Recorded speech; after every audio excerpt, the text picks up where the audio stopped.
Hey folks, welcome back to the channel. It's Bill P here from BP3 Crypto on BP3 TV. I hope you're good wherever you are in your neck of the woods, daytime or nighttime, spread out all across this globe. And I just wanted to do a little recap of some of the things that I came across during this week. Now, it was an incredible week, right? There was a lot of stuff happening. I mean, we started it off on 10/15 with YouTube having like a major outage too. Got YouTube personalities such as myself freaking out. We didn't know what they're up to next. They're constantly deleting people's accounts. They're changing the searches. I mean, I search all the time with my computer, with my phone, and with YouTube TV. And I can do the same exact search. Maybe we'll do a video on this someday simultaneously and come up with different results. Some results are let through on my phone and some results are let through on my YouTube TV, but they differ. The most conservative result search seems to be coming from the television, with the most far out searches, at least giving me the most radical ideas, coming straight through my phone. And I guess I would put the computer in the middle, although the phone and the computer seem to be pretty close. So yeah, that was on 10/15, 5 days ago at 9 p.m. YouTube experienced that major outage. What else happened?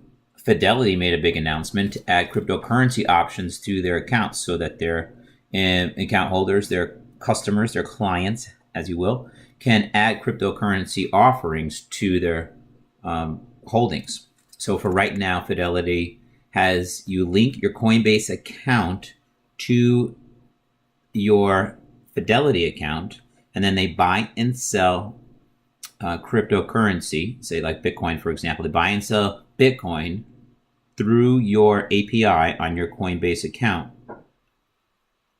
right? And then they'll go on and they'll later store that for you and, of course, charge you fees for all these cool services that you really could do by yourself.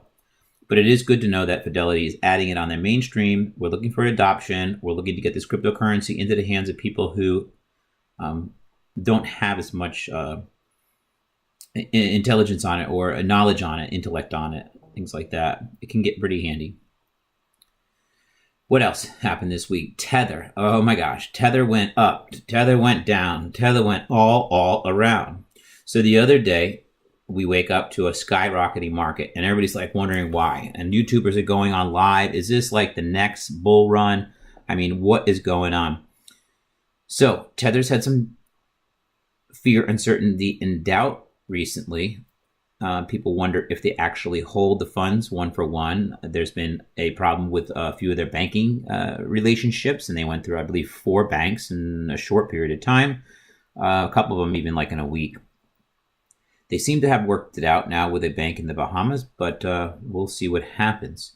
All this uncertainty surrounding Tether only needed a little spark, and with a little bit of fake USDT news on Binance talking about talking about removing Tether because of its questionality, things just sparked and went off.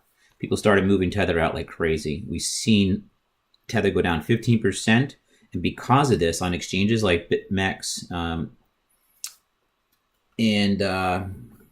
Bitfinex and BitMEX, we've seen the price of, even Binance, the price of Bitcoin rise because so many people were trying to cash out of their Tether.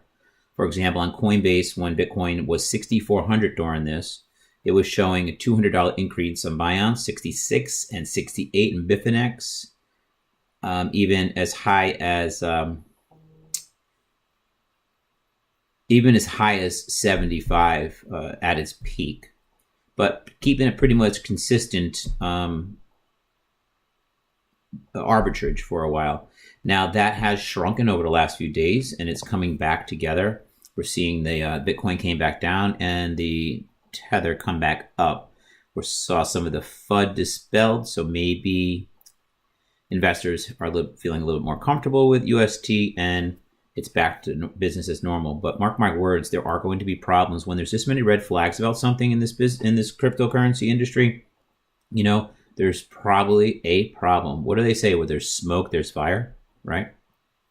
What else? Like I did say, all the YouTubers were going crazy, going live.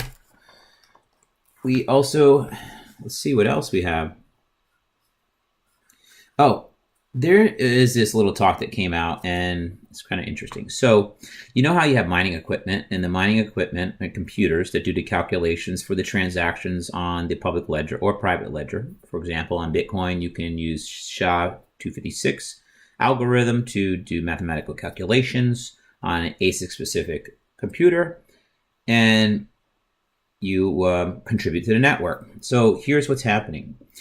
Once somebody can gain 51% of a network, then they can alter that network and they can control that network. So it's something that is a big worry. It's not something that's very easy to do, and a lot of times it's not even financially possible. Okay, but in theory it is. And it's these theories that spread fear, uncertainty, and doubt. So we all know XRP has been trying to buddy up with the government now. They're the banking coins little buddies, and now it seems like they're trying to step their foot inside the United States governmental finances. So apparently some news came out last week that China has the majority of the control of Bitcoin through the mining operations. They control, from what can be gathered, more hash power than anybody else. And while that might be true, the statement isn't totally accurate. You have large places like Bitmain that have computers and run these huge farms. You have the government involved in some things over there and large companies involved. But you have a lot of miners that are sold through retail outlets. In China, you can go ahead and buy a miner at a retail store and bring it home and hook it up and start doing calculations and earning some cryptocurrency. Electricity is really cheap in a lot of places in China, and so some of these small farms have grown up into some pretty big operations. But it's these kind of people that are not taken into consideration when talking about where the power lies in mining in China. It's just assumed that Bitmain's big, a billions of dollar company, they own the most miners, so they control the network. Not true. Mining power is distributed amongst commercial and retail people all across China. And all of that together equals their pools.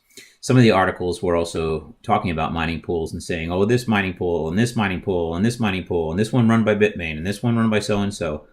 Yeah, but it's a mining pool.